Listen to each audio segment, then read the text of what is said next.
so what I should have done in hindsight is I could have made, if I had a coffee conversation with somebody, if someone asked me, hey, can we sit down for like an hour and talk about like the essential things I need to know about YouTube? That is the perfect thing to package into a lower ticket offer. First of all, thank you so much, man, for taking the time to show up today. So, for people that may have not heard the first episode, or they're not familiar with your brand, let us know in like maybe 1 minute what you do exactly and how did you get started into the whole YouTube game and building your brand online. Yeah, totally. So now what I do today is I help people build their influence with online video and specifically YouTube, specifically usually leaders and entrepreneurs, and got started back in 2003 doing video production at my local church. And so self-taught, did it for years, but eventually got into marketing situations. I was a director of communication for a church, so I started doing email marketing and then some Facebook ads, and then I got into marketing. So I've really began, in the last 15 years, understanding the big picture, and we've built a 7-figure business now, and just passionate about helping other people not just master video, but really master their message. And because that's sometimes the thing they're struggling with the most, is that kind of business model that you build around your online social media video presence. That's legit, man. And for those of you guys that have not heard or watched the last episode, I'll put it in the description below. But we talked how can actually people start their brands on YouTube specifically, but then of course take it off. So now what we want to follow up, because you just mentioned something powerful. You guys built a multi-7-figure business mostly from, or starting from your YouTube channel. Straight up. So let's say we are past the stage of somebody starting their YouTube channel. Yeah. How can they focus on moving forward, keeping their content around their business model? So it's not just, oh, I need to get to, 10,000 subscribers so I can start monetizing with AdSense, like a little bit of money. Or like how can people focus on, all right, this is the business model, now let's kind of put some gas on the fire from YouTube instead of the other way around? Well, I know we started in the last video talking about some of the basics, but even for some of the advanced people watching, you really want to be clear on who and what. Who is your target audience? And then what is the problem that you solve for them? What's your value proposition?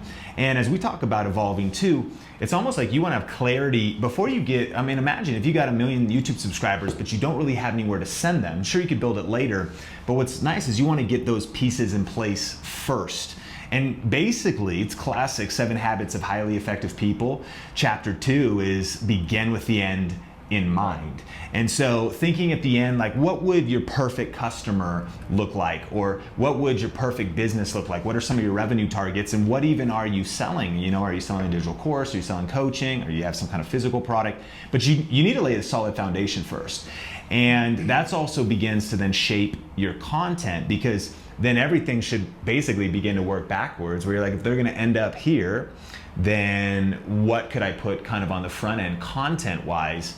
And then once you have what you talk about, this kind of stuff, and building a sales process or building a sales funnel, if you've got that dialed in and you know it works, then it's just a traffic thing. And so then we could talk about strategies of how do you really scale traffic if you've already got some momentum on YouTube. No, I love it, man. And even from your content, I love the way that you kind of lay out like a plan for people. Like, all right, these are like the problem solving. And for those of you guys that you don't know, I'm in Sham's inner circle. Yeah. So a lot of the lessons in there are making sure that you focus on who do you serve. And that's, I love the fact that you mentioned that, like make sure you focus on them first. So let's assume from a product suit type of, because we were at this event, they were just talking about this, like what is the product that's missing from your business right now? Yeah. What do you think is the best for people to start with? Because a lot of people want to, for example, they may model you. They want to model your like membership site type of business model. But for somebody that's just starting out and they don't have an email list, that may be tough to pull it off, right? What would you think is smart for people to start with for the first time? Well, one of my business mentors, Chalene Johnson, really taught me the concept of a baby offer. And I think that actually one of the best things to start with is someone might watch somebody that's like in the ClickFunnels community or whatever, and they see people with like big online courses, or they see people with big masterminds, or they see people with big events, and they just see people with big stuff. And it can be overwhelming to think I need to create that. So having a baby offer, this is less even about profitability, and it's more about generating leads. It's more about generating paying customers. And another term for it in our industry is kind of like a tripwire, but it's different. And so here's a way to think about it. Like maybe people watching are thinking, maybe I build an online course. I think that's a good idea, but even that's pretty daunting if you're still trying to figure out your world. But if you know who your who and what is, here's the question. An online course that is maybe, let's say $2,000, is maybe like a 2-month course. It's like a lot of content. Now sometimes I don't even want a lot of content. I want like just the right answer, so length isn't necessarily like what, but nevertheless, you think of like a big academy. Then you could think about though, and maybe that's $2,000. And you could think about, all right, well, what about maybe then something that I could take in a week, not a month, but just a week's worth of content. What would you teach somebody? And maybe that's like $1,000 or $500. And then you say, what would I teach somebody in a day? That could be a course that's maybe $197. So then you say, what would I teach somebody in 1 hour? That's maybe $7 or $27. Now here's where this is powerful. So if you're in real estate, for example, and even if you don't feel like you're an expert, that holds a lot of people back in our community.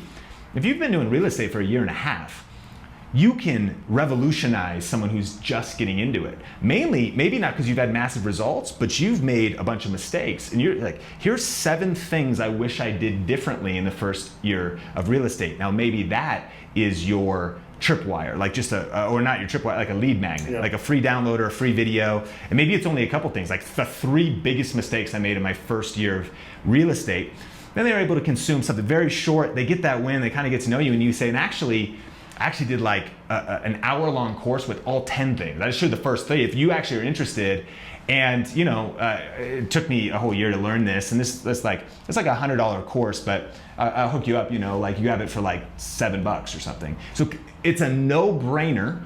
And now think about this. Now you have YouTube free content. People are getting to know you. On there you say, hey, if you want my jump start in real estate, go download it, capture the lead.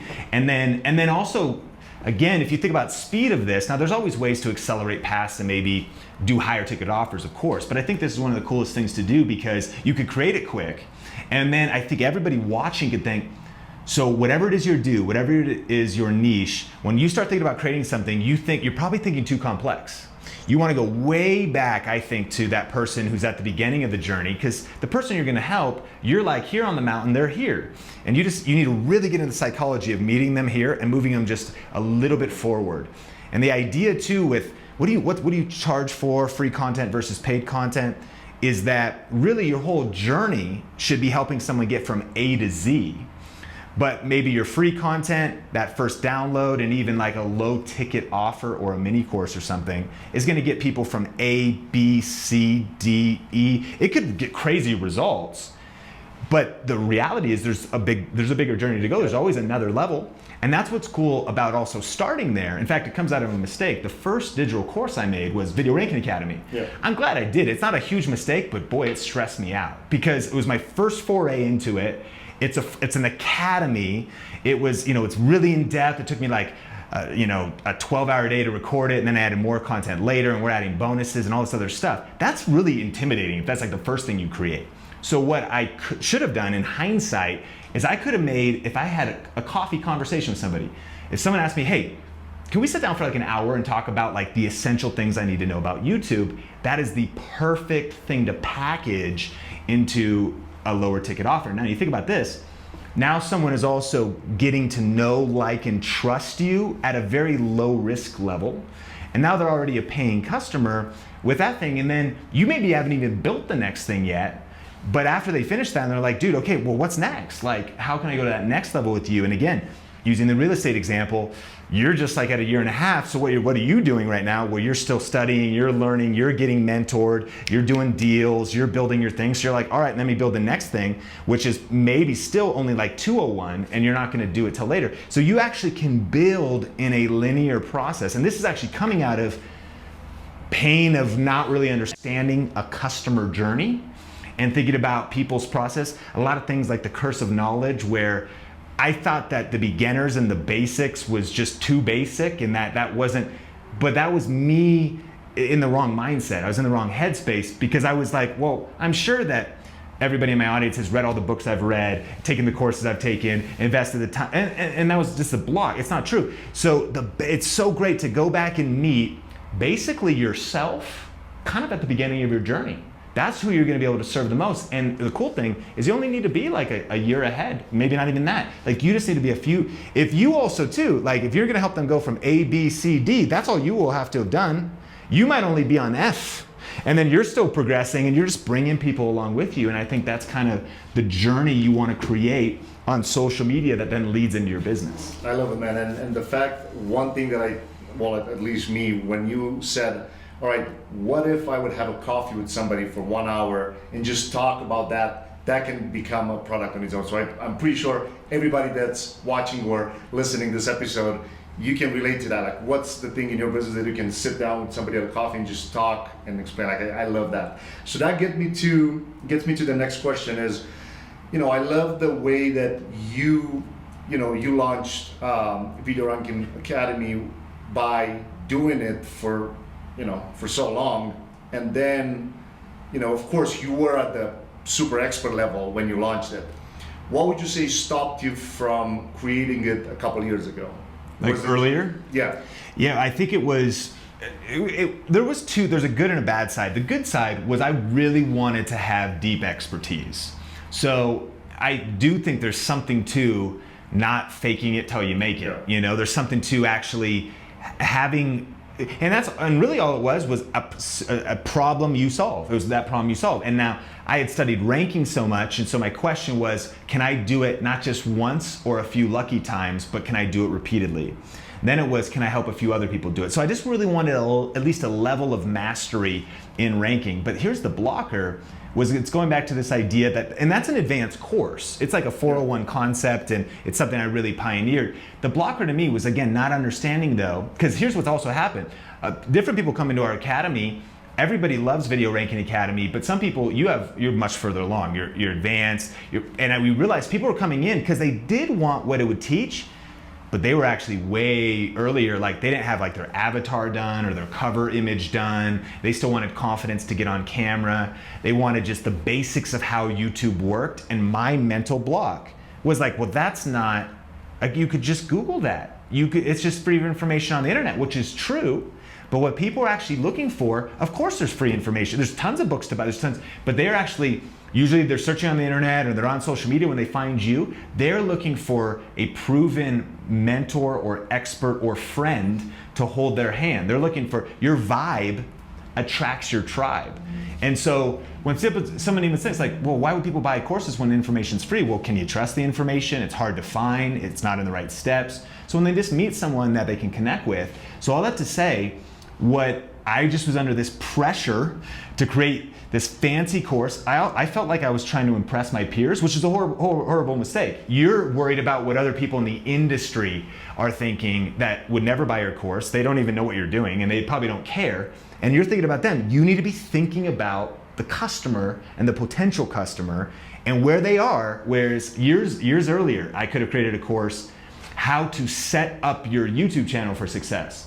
We're gonna get your avatar done. Let's pick a name. Let's do your channel. But my mental, and so I want to serve people watching that, like, think about where you were when you started. You've got the curse of knowledge now, and you assume that everyone's like you, that they're gonna read 4 books on it, and they're gonna listen to all these podcasts, and they've been going to events. But there's people all around the world who are not doing that. And they are actually looking for someone to give them just a step-by-step process and someone they can connect with. I think there's just so much opportunity, and where I see a lot of people getting stuck is either trying to solve problems no one's even asking about, or trying to get so fancy, and it also is a disconnect because it's hard to market an advanced problem when really the problem the person knowingly has is right here. So dialing that all in is not necessarily easy. Simple as we talk about it, but it's a process of figuring that out. And the last thing probably to say, here's just an actionable tip, talk to real people. No, that's legitimate. I love the way that you simplify things. Another thing that I just keep like coming back to my mind, you said, we're always wondering about what the people in our industry would say, but they're not the customers at all. Like, That's right. I think that's, I'm probably gonna quote you on that one, is that's just legit fire right there. And I hope people can understand that, because what you said, I was mastering paid traffic. I had no idea what organic, and I didn't even know that that's possible anymore. Like, I was always in my mind of like, right, I'm just gonna do a video, I'm just gonna pay on YouTube to get it done, and then that's it, whatever. But now when I see the power when you can combine these two, When you combine them, boom, it's blowing my mind. So that's super deep and super powerful for people, and I hope everybody's taking notes. So if we would put down, let's say, like a process, because I always like to get a little tactical, because I just realized that people love that. If we would tell people that's listening or watching this, all right, let's say you've been in the business for whatever, like you said, you've probably been doing something for 1 year, real estate, service-based business, coaching, whatever it is. Yeah. What would you say is like a 1, 2, 3 type of thing to at least get your product off the ground and get a little bit of momentum, regardless if it's paid or organic? Yeah. So I mean, to get momentum. So, and think of this idea: you're in service-based business, and you've been in it a year, and you want to start helping people. The cool thing about not having to fake it till you make it is you don't have to pretend like you're the full dog. You actually are like the friend that's a few steps ahead. That's like, hey, I'm just going to help you avoid the pitfalls and the challenges. But I would say again, get really clear on your who or what. Like, who is it you're trying to reach? What is the problem you're trying to solve? And then I would say you want to plan on paper. One of the biggest mistakes people make on YouTube is they don't research before they record. And that research could include, of course, keyword research. We talked about that in Video Ranking Academy, but research, I mentioned, maybe calling somebody, like actually getting in touch with your target who. That's why you need to define that first. So, and let's be clear. So now you're maybe thinking, you are leaving the service-based business and becoming an entrepreneur, leaving corporate life and building a life on your own terms. Maybe you already have, you're down the road on that. So now you know that what you're gonna do is you're gonna help like corporate executives or leaders or employees escape the 9-to-5 and build a life on their own terms. So you know, and then maybe even more than that, you were in like you were in consulting at Accenture. So now you're like, I help consultants or whatever that work for someone else become a consultant on this. So now you're getting really clear on your who, and then what do you help them do? Escape their 9-to-5 and build, okay. So then you think, okay, let me actually talk to a few or research, and research can include the blogs. Research could include, maybe there's trending ideas around, like, I mean, in that case, maybe Harvard Business Review just talked on grit, and you're like, well, I don't even think it's real. I mean, sure they do, but, and whatever. So you want to jump on trends. What are the hot topics in your industry? Definitely doing keyword research, and what are maybe those individuals searching? And I know we're talking about YouTube, but I mean, I'm not only about YouTube. LinkedIn video right now is powerful, IGTV. Where is your who? Of course they're on YouTube, but maybe there's other places. So then you want to map, what is the content that would matter to them? And then some of that's going to be experimenting. I mean, we're not going to get this right off. You need to be willing to just take massive and perfect action.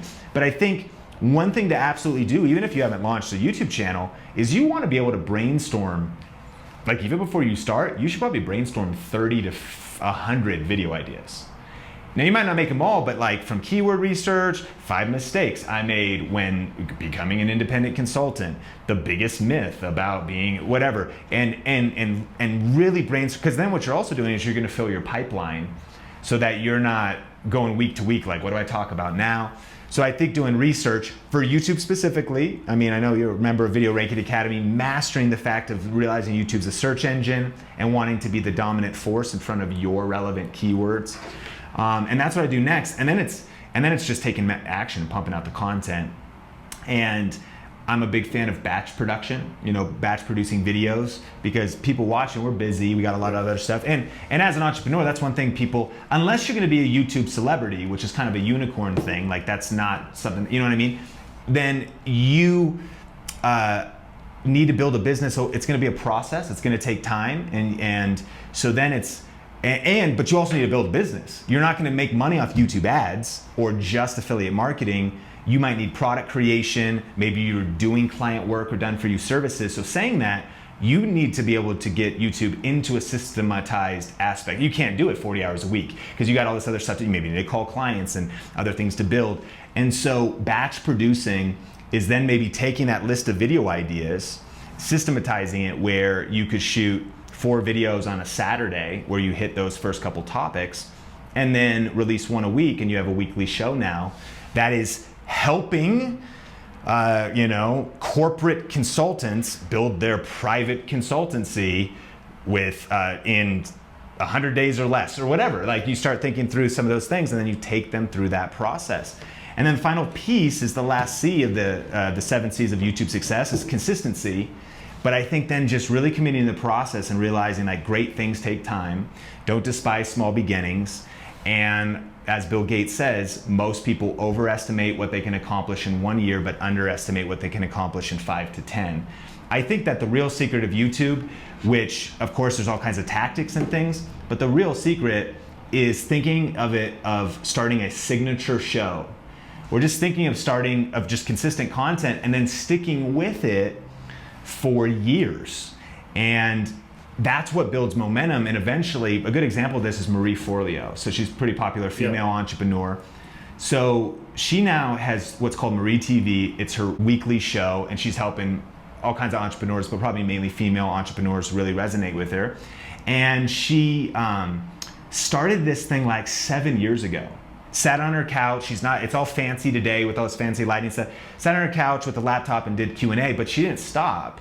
And at that time, she kind of had foresight to think, well, I guess if I had the money and I paid for the time, I could go on CNN or NBC or ABC. But YouTube is actually it's the TV.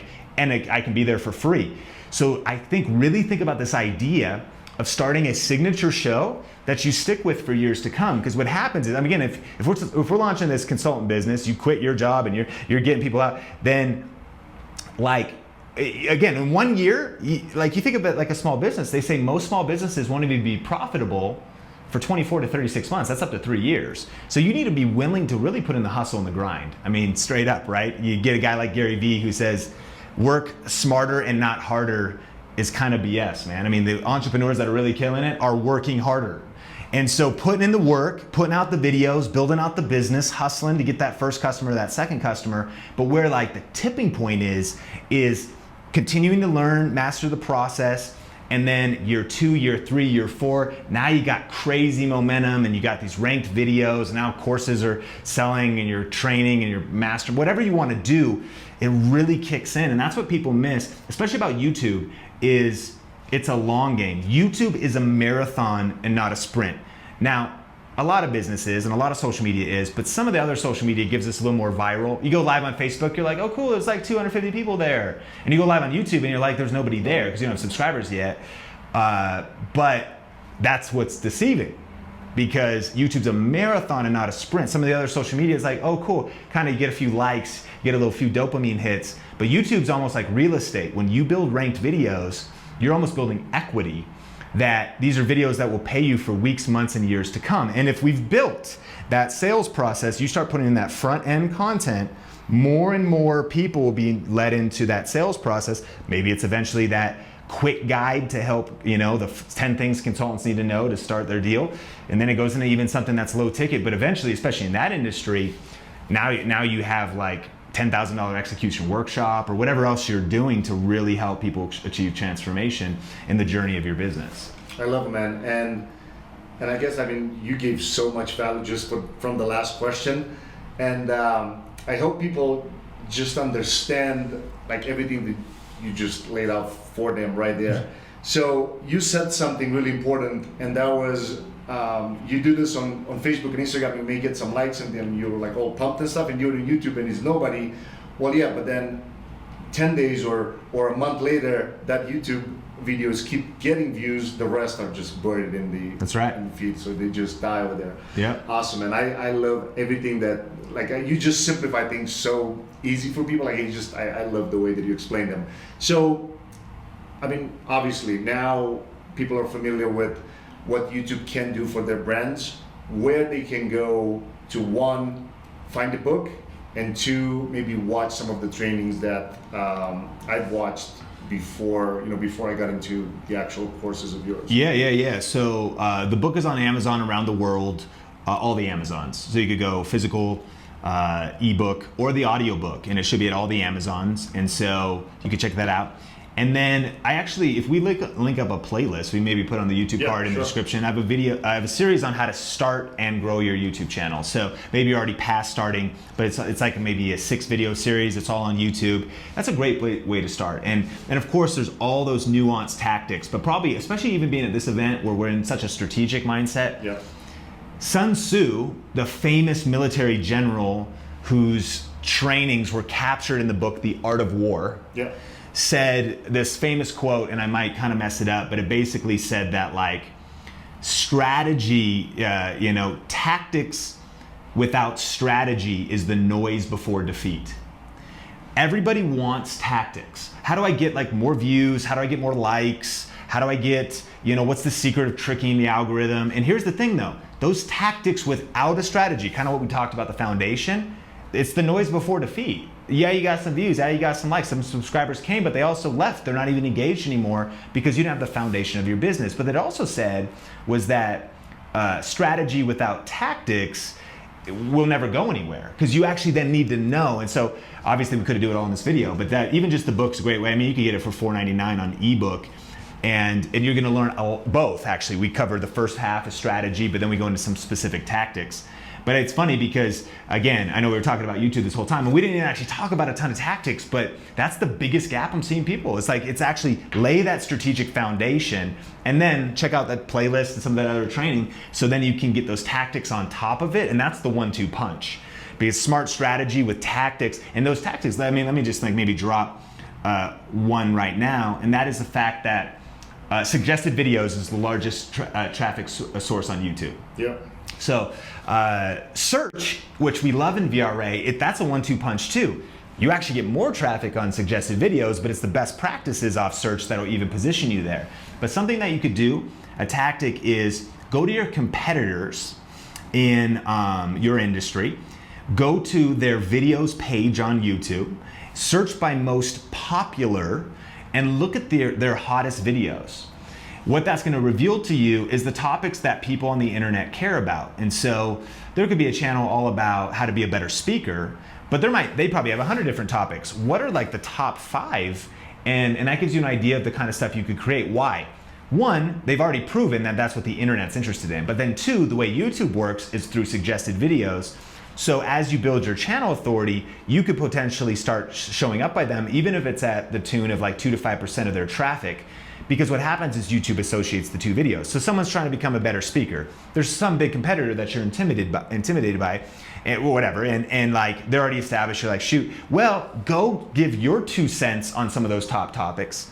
And now, especially if it's not even that highly competitive, that person is watching that video, but they really want to go deep on this. So over on that right side or at the end of the video is your good thumbnail, your good title. And then to even take it to an advanced level is then maybe thinking like the polarizing side of it. So let's say you're in fitness and nutrition and you realize that keto's hot right now, then this, you do something that's like why keto will kill you. I mean, people are going to click on it regardless. So, like, I mean, good or bad, and it could be negative. So you better have some good information to back up that point of view. But does that make sense? So then you go identify those hot topics and then get your videos showing up and suggested. And what I've learned is that some of these videos might be getting 1 million views a year on these very popular channels. Yes. And you can maybe, as you build channel authority, only expect 5 or 2 or 1% of that traffic. Now, I'm not very good at math, so what's 1% of 1 million? 10,000 views or something? Yeah, it'd be like 10,000 views. So that's like crazy though. So then that's just the idea that if you could get your videos showing up in the suggested videos around certain topics, then over a year's time, 10,000 views of traffic can come your way, even though, and that, I think, just to encourage people, I think we have fixed pie thinking, like all the niches are saturated, everything's too crowded now, all the gurus, and it's like, no, the world is so big.